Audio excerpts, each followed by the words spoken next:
Abby Poyen Whittier was arguably the more important original co-author of A Christmas Carol, but I'm going to read for you one of her other Christmas stories, which was published posthumously by her husband, Mathew, myself, in the 19th century.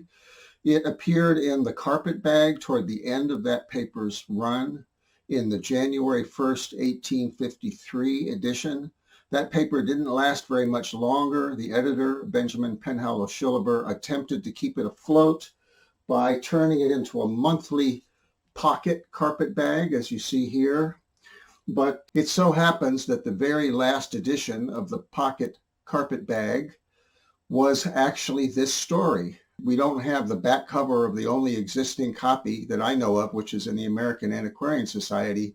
It doesn't have a back cover, so we don't know for sure how long that edition was, but the only thing that's in it now is this same Christmas story, which I think that Mathew put there by way of tribute to Abby, because he tended to launch ventures with a tribute to her and close them with tributes to her, as we've seen in other entries.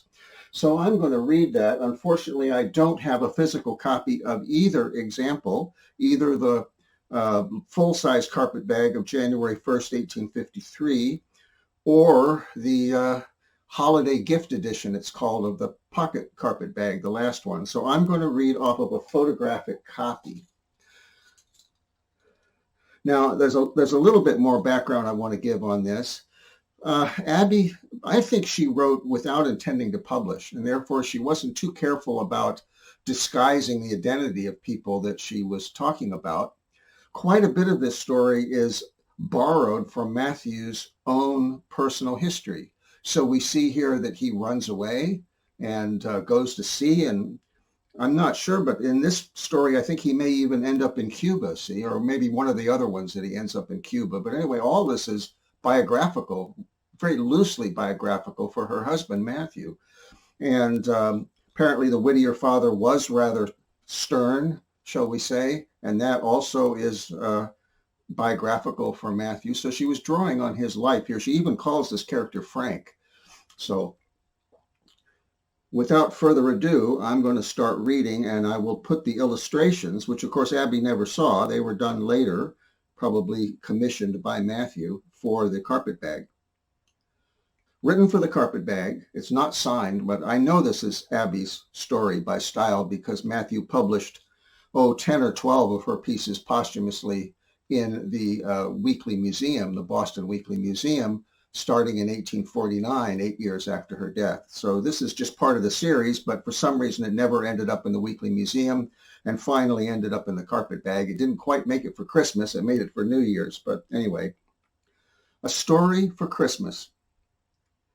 It was with a clouded brow and an angry eye that young Frank Harlow stood looking upon his father's face and hearkening to his words as he violently rebuked him. The flush upon the old man's cheek betokened the tempest that raged within his breast, and his raised and clenched hand descended in fearful emphasis as he uttered the words, "Obey me, or by heaven you leave my house forever." Mr. Harlow, the father of Frank, was one of those unfortunate men whose impulses are stronger than their powers of resistance. His passion once aroused, reason, affection, common kindness were forgotten in the storm that held him in mastery. The hasty and severe word that conveys such bitterness in its utterance, in his moods of temper, was always ready, and the hasty blow fell upon his children with cruel violence at the least provocation.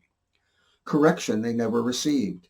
It was the vindictive visitation of an avenger of wrong rather than the chastisement of a parent. At heart, Mr. Harlow was a kind man, and oftentimes and bitterly, when the storm had blown by and his mind was calm again, did he repent with a sincere repentance the evil he had done, of which he was fully sensible. Benevolent, intelligent, noble-spirited, self-sacrificing, as occasion called for action, he had won himself a name for the probity and usefulness that was enviable, and, but for the turbulence of temper above described, few finer men could be found. This weakness was his besetting sin, his temptation, and his will was insufficient to resist it. Frank Harlow, His youngest son and favorite was his counterpart in body and mind. Handsome, intelligent, and witty, at 17 he was the favorite of all in the village in which he lived. His generosity was unbounded, and the tendrils of his youthful nature shot forth and strengthened in the fertile soil of congeniality. At social gatherings he was the crowning spirit. His voice rang merriest at the harvest home. His story elicited the warmest plaudits at the husking frolic, and in the old woods his song echoed through its somber arches with the joyousness of unrestricted freedom. No jealous rivalry stood in the way of his supremacy. Young and old admitted his claim to the distinction, and the smile of beauty, the rustic rose of rural artlessness, beamed for him with constant and kindly glow. Such was Frank Harlow in his social intercourse, petted and happy in the genial flow of his unembittered enjoyment. But at home he was a different being. The contrast between the sphere of home and that of neighborhood was too marked. The reverence due parental authority was too little excited by parental love. Disobedience to imperious command was followed by violence of invective or blows, and his high spirit revolted at the irksomeness of domestic oppression. His two elder brothers had no sympathy with him. They were plodding and matter-of-fact men. Taking from their mother a more passive and quiescent nature than his own, they grubbed along the way of life, like the oxen they drove, that knew no joy beyond the herbage they cropped, having no aspiration beyond the bound of their enclosure. Content with old routines, no new hope obtruded upon their ruminations. They frowned upon the bold boy, whose spirit and brilliancy cast a reproach upon their lethargy, and they rejoiced when the reproof came to curb his ambition. Home was no longer home to him. The ties of consanguinity were to him iron bonds from whose release he would pray to be freed. His mother's love alone sanctified the existence he led. It was the one solitary star in his night of domestic gloom. His affections, thus turned from the home circle, had concentrated upon one, the fairest of the village, but whose coquettish predilections had rendered her obnoxious to censure, and her fame having reached his father, the knowledge of Frank's attachment for her had provoked a discussion, the result of which was the imperative command with which my story commences, a command that he must renounce her forever. The boy stood gazing upon his father with a flashing eye and a swelling breast as he spoke. Feelings too powerful for utterance were depicted in the look he gave, and he left the room with an expression of bitter rage. The next morning there was confusion in Mr. Harlow's house. Frank had fled, no one knew whither, and the circle, whose union was so illy cemented, was broken. A letter in the village post office explained the reasons. It read as follows: Dear Mother, it grieves me to bid you farewell, but longer sufferance from father's tyrannical usage is impossible. I go to seek my fortune, and when we meet again, may it be when he and I shall have learned a lesson from our separation, and the alienation of father and child may be forgotten in the renewed intercourse of man and man. Farewell, Mother, and may you be more happy than I should have been able to make you had I lived with you 1,000 years. Farewell. Remember sometimes your poor boy, Frank. The letter fell like a thunderbolt upon that household, so unprepared for such an event, and deep contrition wrung the erring father's heart, who saw too late the evil he had wrought. The spirited boy had been his favorite, so like him was he in form and mind. He remembered that no word spoken to him in kindness had been unheeded. He heard his praise in every mouth, and admitted the justness of the meed that was awarded him, and every word and every thought was a dagger to his soul in view of the ruin he had caused. Then, for the first time, he felt the weight of the responsibility that rested upon him as a parent, and trembled as he reflected how far he might be instrumental in his son's eternal doom. Too late came penitence for the past, but he vowed reform for the future and prayed for strength to fulfill his vow. A change came over the man and his home. The mold of years and care mingled with the raven hues of youth. For years had passed, and no line of remembrance had come from the absent boy. The brothers had married and had children, and the old homestead was glad with the music of childish laughter, and a sad happiness smiled upon the lives of Mr. and Mrs. Harlow. The mother had mourned for her child, and his remembrance often came to her in the voices of her grandchildren, and in the sweet reminiscences which solitude brought. The hope of seeing him had long died out of her breast, for 12 weary years had elapsed since he went away. The village had changed. The young and joyous companions of Frank had turned into grave family men, or had moved to strange cities, and become the devotees of the money god or worshipped fame in high places. The maids with whom he had sported had lost their smiles in the matronly cares of life, or had transferred them to their children, upon whom they bloomed again. The coquette of Frank's old idolatry had years before given place to younger rivals, and mourned her faded charms in singleness of state. The village had become populous, and new steeples gleamed above the trees in the sunlight, and new streets and houses marked the steps of progress. A railroad whistle greeted the morning sun instead of the song of birds as of old, and the quiet of village life had been usurped by the confusion of city habits. Frank was forgotten in the march of present excitement, or only remembered as a pleasant dream. It was Christmas night in the year of grace 50. Keep in mind this would have been updated. It was Christmas night in the year of grace 50, and a pleasant party had met in the house of Mr. Harlow to celebrate the birthday anniversary of his eldest grandson. The wind howled around the old mansion house and growled down the spacious chimney as if threatening the elements of geniality that reigned below with a submerging visit. The snow rattled against the windows, red with indoor light, and piled itself in little heaps upon the sills. But all was unheeded by the party within, and the wind and snow were unheard amid the music of mirth. The song was trilled from pretty lips and manly voices, joined in a chorus of praise to the festive season, when a loud knock on the ancient brazen lion upon the door arrested every attention. The sound reverberated along the old entry and up the broad stairway and through the large and airy rooms, with remarkable freedom for such an intruder at such a time.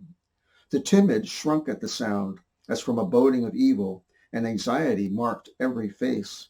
The door was opened, and a female form was ushered in whose scant and ragged habiliments poverty was but too plainly read, and in the bronzed and wrinkled face, revealed by the removal of a red hood, was seen the traces of want and exposure. Her keen black eye as she entered surveyed the scene, and her bronzed complexion glowed ruddily in the firelight. "Good people," she said in a cracked and tuneless voice that made the flesh of her hearers creep at its sound, "I am weary and hungry. Give me of your bounty in the name of him who upon this day took upon himself the condition of man. I am weary, I am hungry." An appeal thus made could not be resisted, and the best the house afforded was provided for the poor stranger. The voracity with which she ate attracted the attention of the circle, fully attesting her famished condition, and a glance at her apparel confirmed the impression of want and distress, and mercy conquered the disgust which her presence had at first occasioned.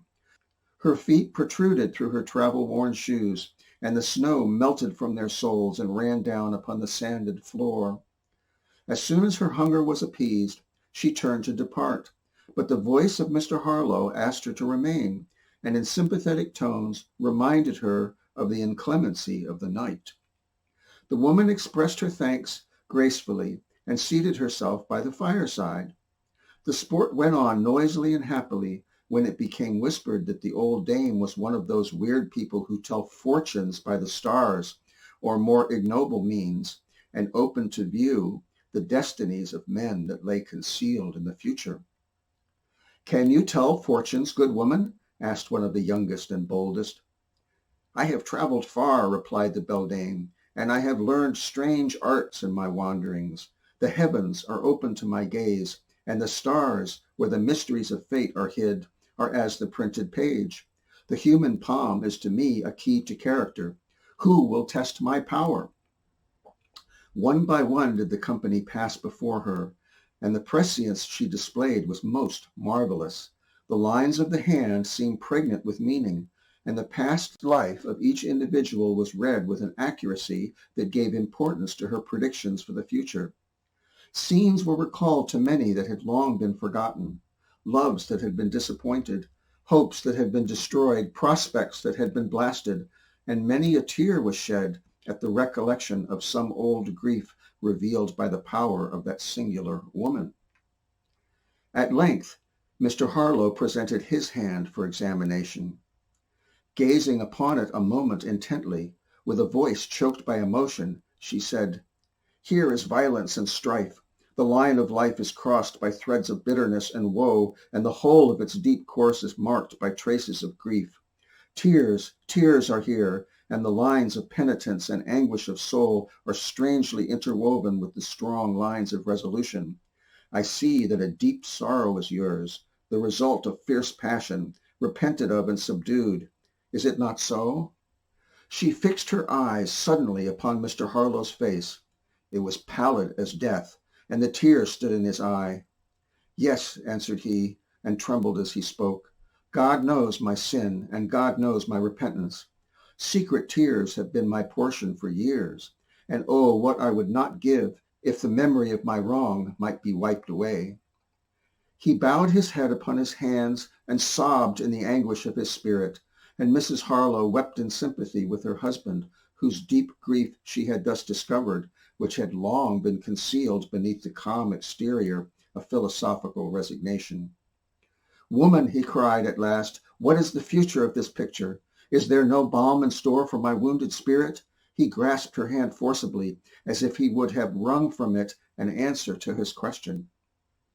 "Yes," said she with deep emotion, "there is a future of peace and happiness in store for you, and the sun of your declining years shall be radiant with serene splendor.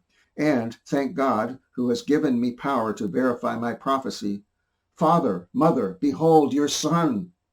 He threw off his ragged habiliments as he spoke, removed the gray and matted hair from his brow and the patches from his cheeks, and stood before the company in the noble form, matured in manly strength and beauty, of Frank Harlowe. There was a new joy in the house that night at the wanderer's return, and tears and smiles mingled at the recital of his story. The wide world he had traveled, and he had learned and profited by the lessons it had taught him. He had returned home rich in gold, but he was richer in the spirit he had brought. It had become softened by the trials it had suffered, until it had brought him back to his father's house and to his mother's feet. His letters home had failed to reach their destination, and deeming himself an outcast, he had at length refused to write at all. He had married a lady of wealth, and had become a denizen of a faraway city, but the thoughts of home pressed upon him, and the smile of his mother haunted his sleep with fond persistence, and he longed to see once more the, quote, old familiar faces that were his companions in childhood. He had thus come back to revisit the home of his early life. Stopping at the hotel, he had made such inquiries concerning his old friends as led him into the secret of their past lives. Then, assuming his disguise, he went to his father's house in the manner above stated. The secret of his soothsaying ability was thus revealed. The whole of Christmas night was occupied with the story of Frank's adventures and in thanksgivings for the reunion. The next summer, a splendid mansion graced the hill opposite the old homestead, which soon became and is now the residence of Frank Harlowe, Esquire, who, retired from business, has here settled down to enjoy himself amid the never-forgotten scenes of his boyhood, and to endeavor to make up by attention to his parents for the long years he had failed in his duty to them. Mr. Harlowe is a happy old man, and instills it as a sacred lesson into the minds of his grandchildren to beware of cultivating a hasty temper, which had been so full of misery to himself.